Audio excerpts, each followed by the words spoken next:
नजर में आया, आईना साफ किया, साफ नजर में आया, जो मेरे को साफ किया, जो मेरे को साफ किया, साफ नजर तू आया, रब को मेहरबान पाया, आईना साफ किया, साफ नजर तू आया।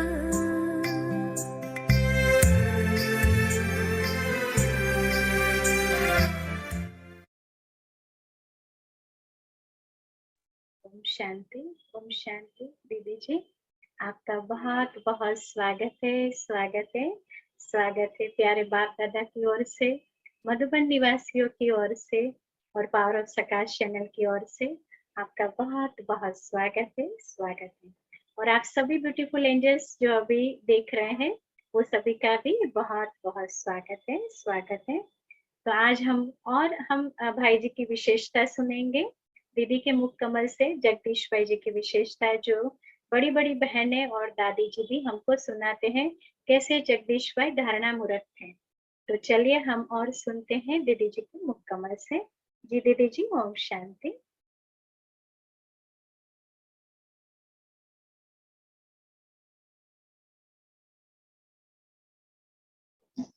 आगे बढ़ाने के लिए किन किन बातों में प्रोत्साहित करते थे। तो अभी की हेडिंग है कि सेवा के लिए नई भाषा सीखनी पड़े तो सिखा भी लेते थे। भाई साहब के जीवन में मैंने यह देखा कि वे चाहते थे कि बाबा का हर कार्य अच्छी रीति हो और सहज हो। जब रशिया की सेवा शुरू की और रशिया के भाई बहने यहाँ आने शुरू हुए तो मैं भी उनकी सेवा करती थी, लेकिन उनके साथ बात करने नहीं आती थी। तो भाई साहब के मन में आया कि रानी बहन को रशिया भेज दिया जाए, वहां जाकर रशियन भाषा सीख करके आएगी तो उनकी सेवा और अच्छी तरह से कर सकेगी। वे बार बार चक्रधारी दीदी को कहते थे कि रानी बहन को रशिया भेजो। मुझे तो विदेश जाने का संकल्प न मन में था न चित्त में। फिर भी भाई साहब के कहने अनुसार मैं रशिया में कुछ दिन रहकर आई और कुछ हद तक रशियन भाषा सीख कर आई। सन 1989 में रशिया की सेवा शुरू हुई। मैं 1990 में गई, दूसरी बार 1991 में गई और तीसरी बार 2005 में गई। जब पहली बार रशिया गई तो 6 महीने रह करके आई। उसी समय रशियन भाषा सीख करके आई। कुछ हद तक समझना तथा बोलना सीख लिया। मेरे भारत आने से पहली बार दादी जानकी जी आई थी। रशियन भाषा बोलते हुए वहां के लोगों के साथ सेवा करते हुए मुझे उन्होंने देखा तो चक्रधारी दीदी से कहा, इसको यहीं रख दो, रशिया में सेवा अच्छी होगी।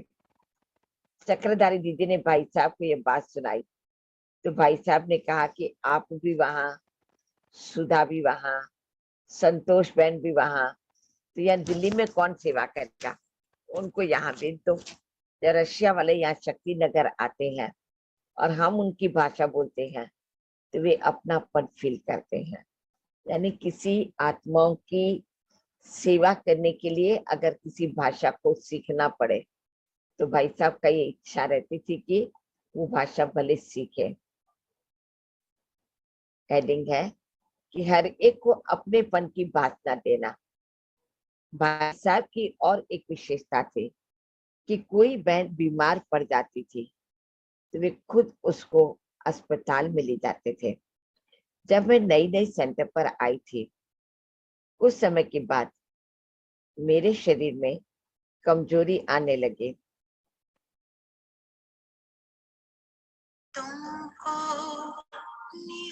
तो भाई साहब ने पूछा कि रानी बहन क्या हुआ है, आप बहुत कमजोर लग रही हो, चलो आज डॉक्टर के पास जाकर आएंगे। वे खुद मुझे अस्पताल लेकर गए और चेकअप कराया। उसके बाद मैं उनके साथ मधुबन आई तो उन्होंने बनारसी भाई से कहा कि रानी बहन कमजोर होती जा रही है, उसको पालनपुर लेकर जाओ और पूरी चेकअप करा कर आओ। इस प्रकार वे बहनों को हर प्रकार से तन मन मन से कर्म से तंदुरुस्त देखना चाहते थे।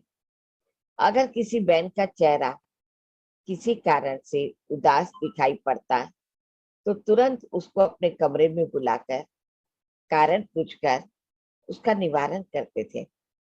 जैसे घर में माँ बाप बच्चों के दिल की बात पूछकर उनको हल्का करते हैं, या साकार में ब्रह्मा बाबा यज्ञ में जैसे हर बच्चे को अपने पास बिठाकर उसकी समस्याओं का हल करते थे, वैसे ही भाई साहब ने भी हम बहनों की पालना की।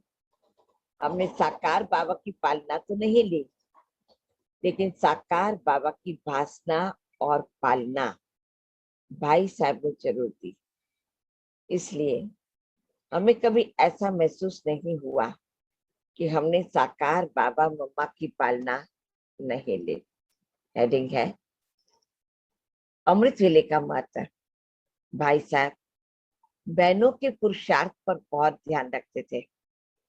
वे रोज 2:30 बजे उठकर कमरे में योग या लिखाई पढ़ाई करते थे और 3:30 बजे नीचे क्लास हॉल में आते थे योग करने। अगर 3:30 बजे तक बहनें नीचे नहीं आई तो वे खुद ही घंटी बजाकर सबको जगाते थे और सामने बैठकर सबको योग कराते थे। अगर कोई बहन योग करने के लिए अपने कमरे से नहीं निकली होती तो योग करके जाते समय उस बहन के कमरे के पास जाकर ओम शांति कहते रहते थे। जब तक वो बहन कमरे से बाहर नहीं आती तब तक वहीं दरवाजे के बाहर ओम शांति कहते खड़े रहते थे। इस प्रकार हम बहनों में ईश्वरीय संस्कार भरने का, बाबा के प्रति प्यार जगाने का कार्य करते थे। अमृत वेले योग के बाद जो खुद भी विश्राम नहीं करते थे और बहनों को भी नहीं करने देते थे। वे योग के बाद लिखे हुए मैटर को टाइप कराना या कि रीराइट कराना या अपना और कोई कार्य करते थे। हेडिंग है ईश्वरीय नियम मर्यादाओं की समझाने। भाई साहब 3री मंजिल पर रहते थे, 2री मंजिल पर बहनें रहती थी, साथ में किचन और डाइनिंग हॉल था। मुरली क्लास के समय कोई बहन सुस्ती हटाने के लिए चाय पीने किचन में आकर चाय बनाती थी तो पता नहीं भाई साहब को कैसे पता पड़ जाता था। वे किचन में आकर खड़े हो जाते थे, उस बहन को पता ही नहीं पड़ता था। जब वह बहन मुड़ करके देखती तो भाई साहब को खड़ी देख करके घबरा जाती थी। वे कहते थे चाय पीने के लिए मना नहीं है, लेकिन जब मुरली चल रही है उस समय मुरली छोड़ करके खाना पीना ये अच्छा नहीं है। ये तो भगवान की मुरली के लिए डिसरिगार्ड है। जो भी पीना है करना है वो मुरली शुरू होने से पहले करना चाहिए। इस प्रकार वे हमें ईश्वरीय नियम, मर्यादाओं और संस्कारों के बारे में समझाते थे।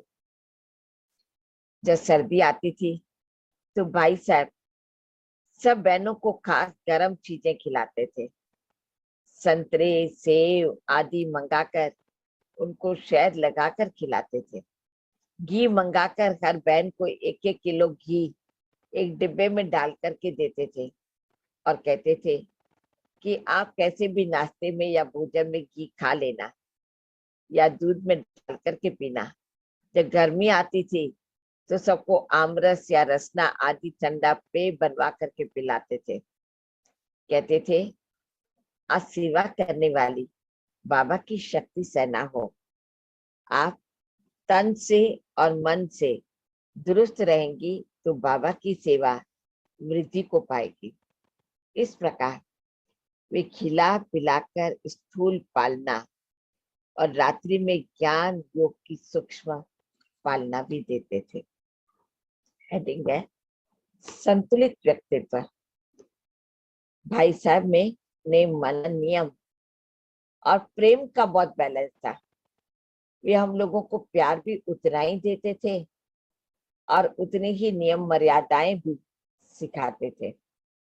अगर किसी बहन से गलती हुई तो अकेले को अपने पास बुलाते थे, उसकी गलती का एहसास कराते थे और आगे के लिए सावधानी देते थे।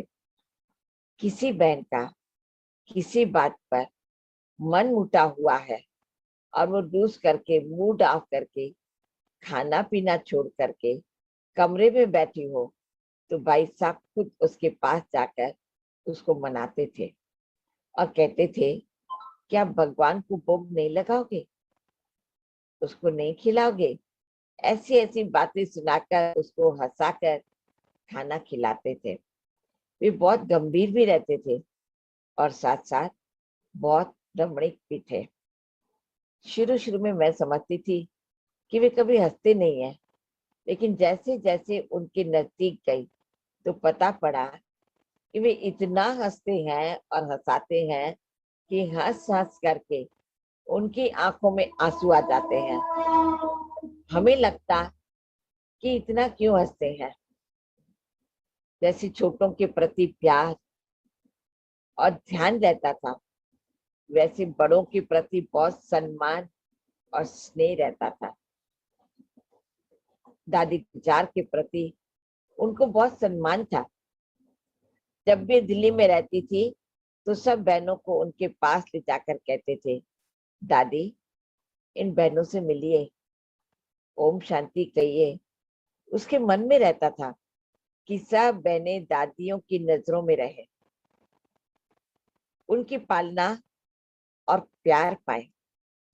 कभी कभी भाई साहब गुलजार दादी को फोन करके कहते थे, दादी आज आप शक्ति नगर की बहनों के साथ नाश्ता करना, भोजन करना।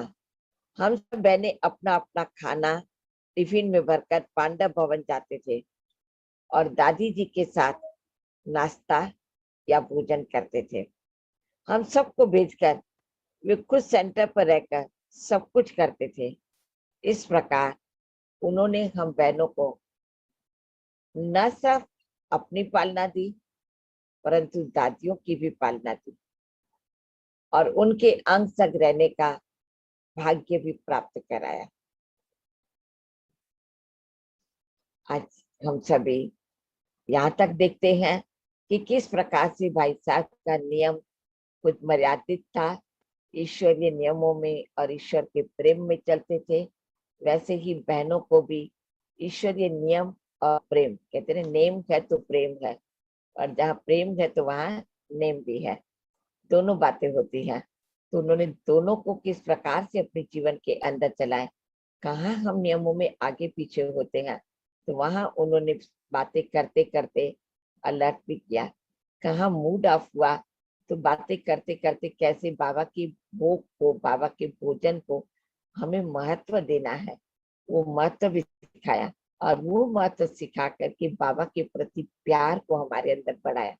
और तीसरी बात हमने देखा कि जैसे उनका जीवन संतुलित था वैसे ही हर एक का जीवन उस संतुलित कैसे बने, संतुलित व्यक्तित्व का क्या महत्व है, वो भी हम सब बच्चों को भाई साहब ने सिखाया। तो आज हम इतना ही देखते हैं, आगे हम कल देखेंगे।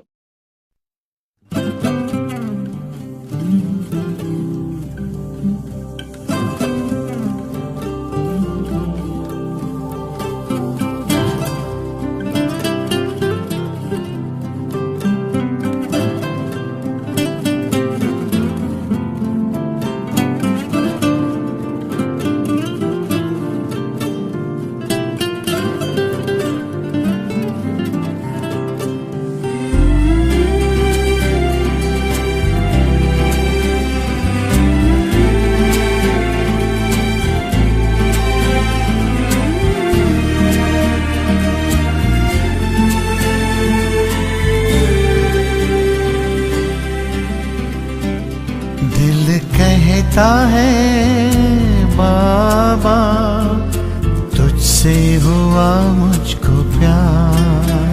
दिल कहता है बाबा, फिर क्यों ना करूं एतबार।